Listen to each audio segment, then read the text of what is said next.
everybody. Welcome to 2 Minutes and Beyond, the podcast where we review the Toy Story movies 2 minutes at a time. I'm Macy, and this is Bianca. Hello. Hello. In this episode, we're talking about minutes 39 and 40 of Toy Story. We're almost halfway through. In fact, I think our next episode will put us over the hump. Oh, very exciting. Because there's 81 minutes in this movie, and Okay, so minutes we're already 39 at 39, and 40. 40. Yeah, so we're about halfway. That's hard to believe. That is hard to believe because I feel like we just started it not too long ago. I know, well, we're recording, people will be hearing this in January, but we're recording it on November 21st, and we started recording this show in the very beginning of August. So it's been a little over, it's been like 3 months and a couple weeks. Mm-hmm. That's pretty good Which for is 3 crazy. months. Yeah. So these 2 minutes start off with one of the aliens saying, "Claw chooses who will go and who will stay." Woody mutters, "This is ludicrous," before hearing Sid in the arcade saying, "Hey, Bozo, you got a brain in there?" Woody gasps and turns around to see Sid standing on the whack-a-alien astronaut and whacking the aliens with his feet. The machine beeps and stops working, and Sid hits it with his mallet before jumping off of it and throwing the mallet on the floor. Woody says, "Oh no, Sid," and jumps out of the prize chute to tackle Buzz just as Sid walks up to the rocket crane game and puts some coins in. Underneath the aliens, Buzz asks, "What's gotten into you, Sheriff?" And Woody starts to respond, "You are the one that decided to climb into," but one of the aliens shushes him and says, "The claw, it moves." I love these little aliens so much. They're adorable. I feel like without the aliens, because I know in the previous episode you had said that they were bouncing around the idea of like teddy bears or like pizza slices with sunglasses. I feel like that just wouldn't have been the same. Like, I would not want to buy merchandise with a pizza slice with sunglasses on it. And I mean, the aliens fit so much better with the theme of Pizza Planet. I mean, pizza slices fits with it since it's a pizza place, but the aliens just fit better with the space theme, you know? Right. And for it to have, like, to me, even though it is a pizza place, I feel like it would be out of place to have a pizza as the mascot when it's space themed. Yeah. So I'm glad they went with the little aliens. Yeah, that would be weird. Yeah. I just like the aliens hanging on every single thing the claw does. He's like, "Oh, look, it moves." That's such a sad little life for them. They're just stuck in there and they're like, the claw. I know. And then Woody saying to Buzz, like, "No, you are the one that decided to climb into this." It's like, it's just angry Woody again is just good. It's very good content. It's just good. I feel like he's causing a scene in front of the aliens, so the aliens are probably like, who is this man? Why is he yelling at our new friend? And he's interrupting the claw. Like, how dare he? Exactly. Who does he think he is? He just climbed in here and started yelling. Also, I'm pretty sure this is how I learned the word ludicrous as a child. You know, I did too. And then after hearing about the rapper Ludacris, I was like, oh, hey, that's the big word that Woody used. I learned 2 words from the scene now that I think about it, ludicrous and zealot. Yes. Oh my gosh. When I was little, I was like, what the heck is a zealot? So my mom had to explain to me. That's another one of those things that goes over kids' heads. Yes. I feel like there's a few things, and that was sure one of them that just went over my head. At 20 seconds, the claw moves into position and lowers down to grab one of the aliens at the top of the pile. The alien excitedly says, I have been chosen. Farewell, my friends. I go on to a better place. Sid sees Buzz among the rest of the aliens and says, A Buzz Lightyear? No way. Woody anxiously looks for a way out and finds a small door at the back of the machine. He tries to open it unsuccessfully and then realizes the handle has to be turned to unlock the door. He opens it and nearly falls out, which I'm like, there's a handle right there, and you just tried to push the door open without the handle. And it's like, you can't, the handle is blocking the door from, even if you could somehow open the door just by pushing it, the handle would be blocking it. Yeah, it's not a good design. Also, I feel like Woody is not in having the smartest, he's not the brightest in that moment. he's not, and I really do feel it's like an adrenaline rush because he's like, "Oh no, Sid!" We just have to So get he's out. So trying he to just get like out. starts pushing on the Yes, door before he but at the thinks same things through. time, Do what? yes, at the same time, you feel like, well, look and assess the situation and then act. Well, I don't know how much we've talked about this, but Woody's a very impulsive toy. I feel like he He just kind is. of acts without thinking a lot of times. And I think if he actually stopped and thought about stuff, these movies would not exist because they'd just be toys, just living their little civil life. And no, he has to be overreactive. And Buzz isn't necessarily the brightest a lot of the times, but he's good at coming up with plans and like thinking things through. Where Whereas Woody is just gonna like charge into any situation and just do whatever he feels like in the moment, whether it's a good idea or not. Right. And I feel like that duality of them being like that, it just makes them a better team. That comes up in Toy Story 4 some. I mean, I guess it's time for our weekly uh Toy Story 4 rant. yeah, where Woody is Bo has this plan for how they're gonna get Forky back from Gabby, and Woody in the moment decides to go off of it and ends up ruining the whole thing for everyone. hmm And I feel like it's not anything like malicious intent. It's just out of like, I have to act now because he wants to help so bad. Yeah, and just like not taking an extra 5 seconds to think things through. He's just like, nope, gotta act. I feel like Woody may have ADHD, so he does just act on his own impulses. That's kind of what I was thinking too. I don't like to you know, diagnose or like psychoanalyze characters in that way. It's like, oh, this character must have this thing or whatever. But I feel like Right, yeah. Woody has at least some of the symptoms of ADHD. He fits the criteria.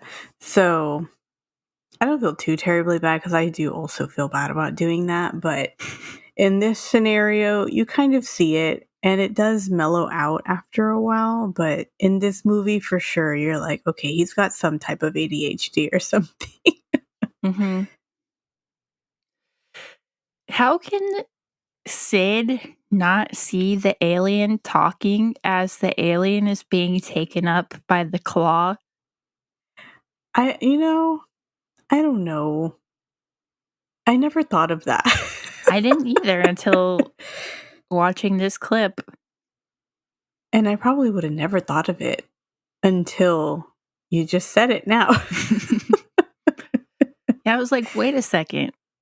I mean, they film him from the bottom, so you don't really notice, but I'm like, he's in Sid's view. Sid's watching him as he's coming up and he's talking right there. I know. He is. And I feel like that was bad planning on the animation part, but at the same time, it probably wouldn't have worked any other way. They had to have like that dialogue, and then they had to have the whole scene happen the way it did. Because I don't know, this whole movie doesn't make It's sense. another one of those cheats. It's like, oh, just Yeah, don't think about it. They just won't don't think notice. they're like, you're 5, don't worry about it. It's like Buzz in the Star Adventure game with Bucky and Ducky and Bunny, where they're in full view Oh of yeah, everyone where in the they're just carnival, which we've talked about before. having a conversation. I know.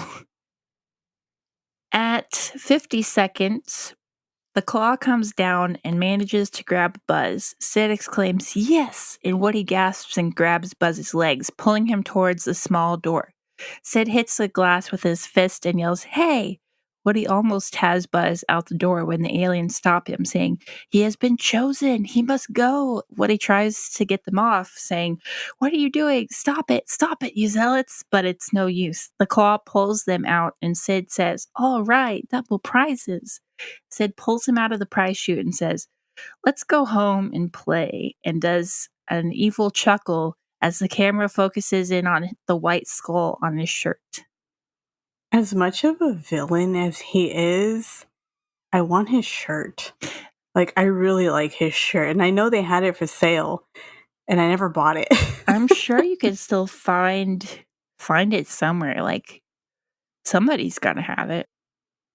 Or maybe at Disney, like itself in Toy Story Land, maybe they'll have it there. So that's one thing I want to purchase. When we're there in 2 or 3 weeks. Yes, very excited. Yes. Well, if this is coming out in This January, will be we would have already. people will be hearing it Yes. after. Well, very exciting either way. Yeah, and the next episode they'll hear after this is gonna be our just talking about our time at Disney World and all the Toy Story stuff there. So they'll get to hear about Stay it. tuned for that. Yes, very exciting. So we talked about before how the scene where Buzz tries to fly in Andy's room is probably the most unrealistic thing in the movie. But I Hmm. feel like this part comes pretty close because like the claw actually picking up not only the alien, but then also picking up Buzz. And not just picking him up, but picking him up by like the ridge of his helmet. That never made sense to me. No, I've and always been so mad about that. it manages to hold on to him even when like Woody is pulling him away. Like there's I no way know. that makes sense. It And doesn't for real. those games are rigged. Like you're never gonna. I mean, it's difficult enough to get one prize from those things, but you're never gonna get two things in a row. Exactly. So I feel like maybe Sid knows how to work the system so that he get prizes every time. I don't know. I don't know if is there a way you can cheat at crane games? I don't know. Maybe his dad works as like a crane game repair guy, and he's told him like, well, if you just do this, you'll get the prize every time. I don't know, but it makes me think of I don't know if this is still a thing, but there was a trend on YouTube of people winning crane game prizes, like videos of people winning crane game prizes, and they're all like 100% faked. Like either the person actually owns the game themselves or they know the person who does. Hmm. And so they rigged it for themselves, but they presented like, "Oh, I won the big prize in the crane game." So maybe he knows the person who owns Pizza Planet. Maybe. Which I actually have a very fun crane game story. Oh, do tell. Um, yes, I was going to play a crane game. It was at a restaurant. I don't even remember what restaurant it was. But when I walked up to it, the guy that actually owned the crane game was restocking it. He was Oh, putting all the stuffed animals in it.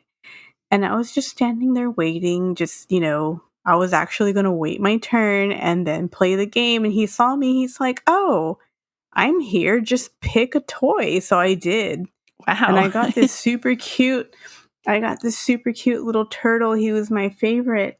But of course, because it's a crane game, it's flimsy. Hmm. So after playing with it so much, he just deteriorated. So my poor turtle died. Oh, I know. the poor I was very turtle. sad, but I did enjoy him for the time that he was here. I mean, those prizes from those kinds of games are just not, I mean, they're made super, super cheap. And I feel like in the Toy Story world, I feel bad for those toys because they're just not going to last very long. No, especially the way Sid uses the little alien. I feel really bad for that one.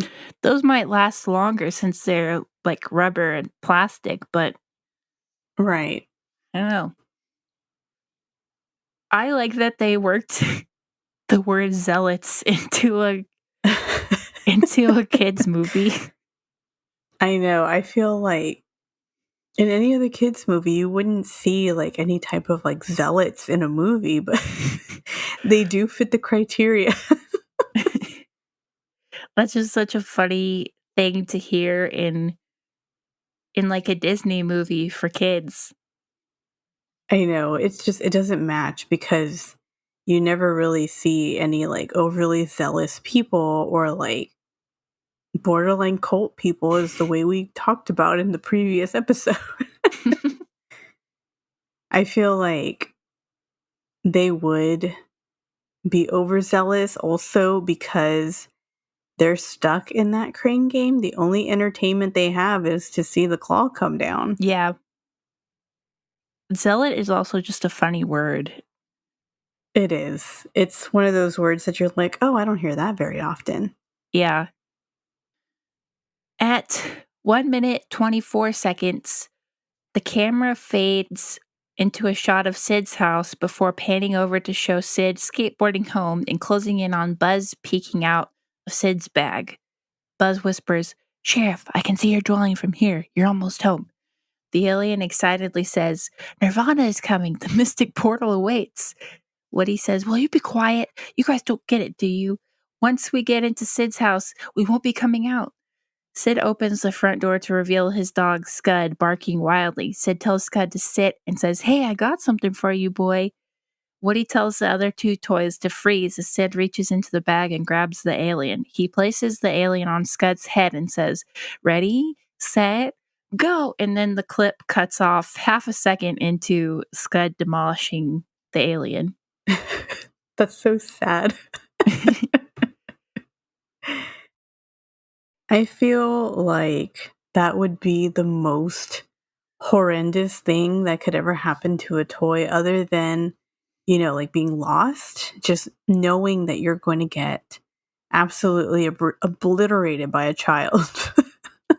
Well, he does survive though, because later, when all the toys like turn on Sid, he comes up out of the either the ground or the sandbox. Oh, that's right. He does come back and he starts walking towards Sid. Yeah, unless it's a different Pizza Planet alien, but I don't know. I don't know why it would be. Probably not. But I'm sure he's Probably the not same in the one. best of shape either.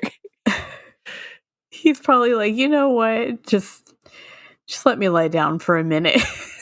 I mean, that still seems like it would be extremely painful. I know. This comes back to our lifelong question. Do toys feel pain? I mean, they obviously do, but only when it's convenient to the plot, I guess.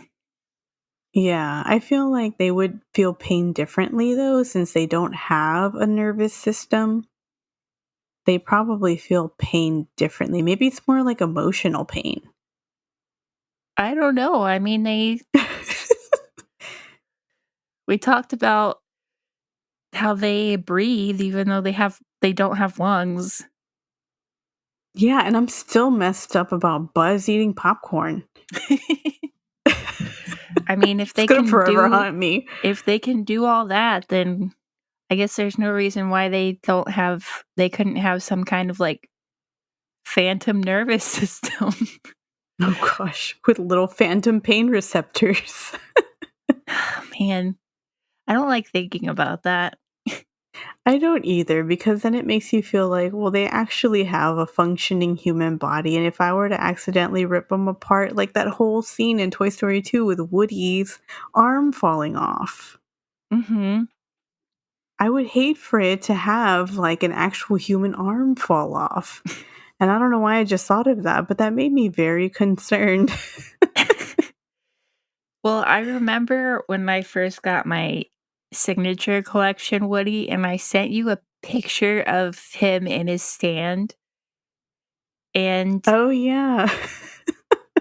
and you had said, I don't know why I remember this because it was like a couple of years ago, but you said something about um like if I just forced the stand onto his neck because it has a really difficult time going on and you felt bad about just forcing it on there.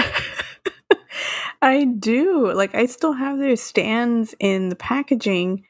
And I thought to myself, this is so cruel. Why would I do that? Mine, The least painful looking one is Bullseye because you just yeah. set Bullseye on top of it. Yeah, but like but or Woody and Jesse have these clamps, not clamps, but these things that attach to their You necks to stick it on hold their them up. neck, yeah. And mine literally with Woody is so tight that when you take it off, there's now like a dent in the plastic of Oh his gosh. neck. I mean, it's kind of bad design, but oh well. Oh well, I mean that's just how they made it. But yeah, I feel bad. I'm like, no, y'all are gonna be free range. Y'all, I'm not gonna put y'all in that horrible contraption.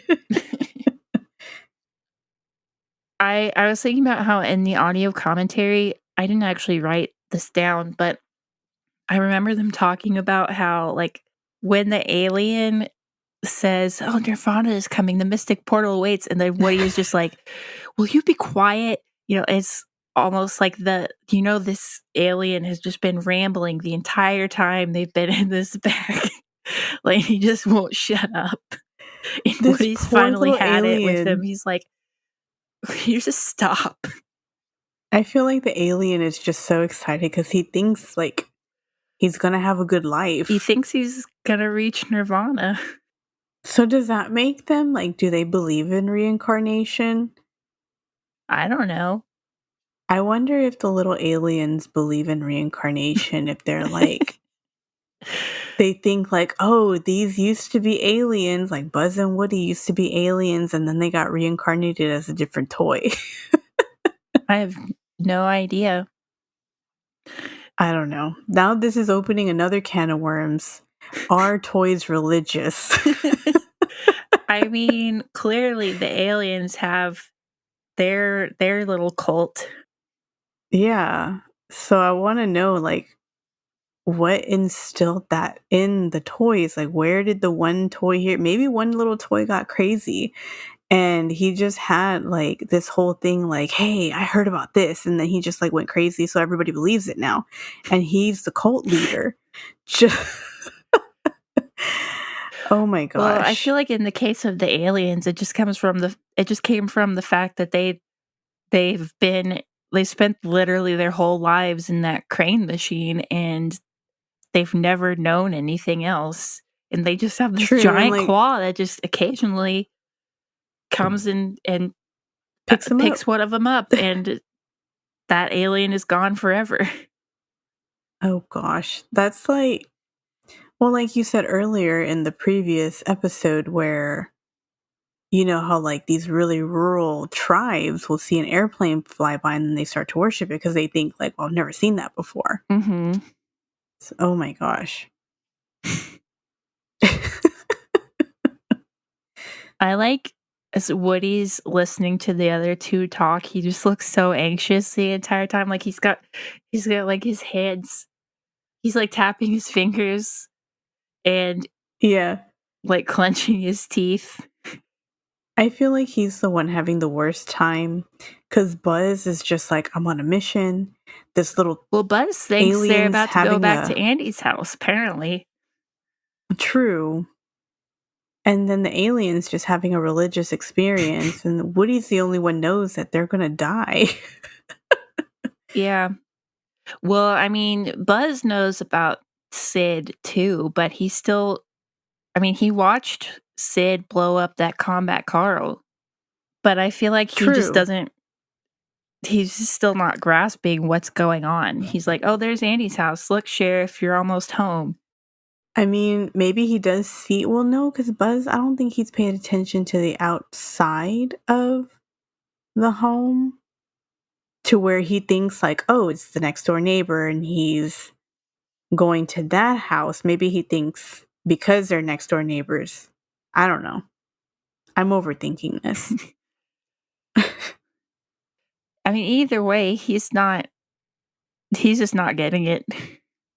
He doesn't get it. Oh my gosh. I don't think he's going to get it anytime soon. I mean, eventually he does, but in this moment, he doesn't get it at all. Mm-hmm. The way this clip cuts off cracked me up. It reminded me of one of those like out of context whatever accounts on Twitter. Mm-hmm. Like Or where it like cuts off the at a really funny moment because it does like half a second of a Scud like demolishing the alien and then it's over. I know. It reminded me of the account Perfectly Cut Screams. That was the other thing I was thinking of. Yeah. It cuts off That's at like what it reminded me of. yeah, it cuts off at like just the perfect moment where he goes from perfectly Yes. still to all of a sudden to he goes from perfectly still and then suddenly he's like something like that. Yeah, and then he just like goes into full destroy mode. Yeah. There's a quote about the design of Sid's house from Our Sacred Text, Toy Story, the art and making of the animated feature.